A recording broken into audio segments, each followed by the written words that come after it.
ঠিক আছে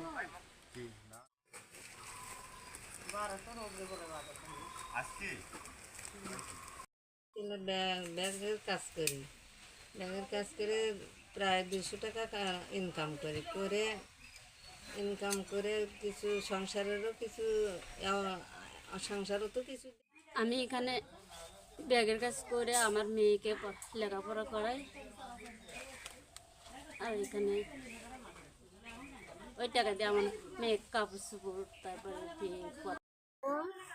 আমি স্বাধীনের পর এখান থেকে ব্যাগ নেগা সেলাই করে দিনে 200 থেকে 300 টাকা কামাই করে মনে করো সংসারের অভাব অনাটন সেটা মনে করো চলবার পারি।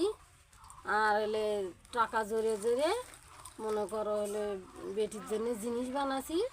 পড়াশোনার পাশে যেটুকু সময় বেশি পাই সেটুকু সময়ের মধ্যে আমার মায়ের কাজে, ব্যাগ সেলাইয়ের কাজে আমি একটু কাজে সহযোগিতা করি, ব্যাগের সাইড কেটে দেই এবং আমার মা হচ্ছে এইসব কাজ করে ছেলে মেয়েদের আমাদের অনেক পড়াশোনার জন্য অনেক টাকা জোগায়।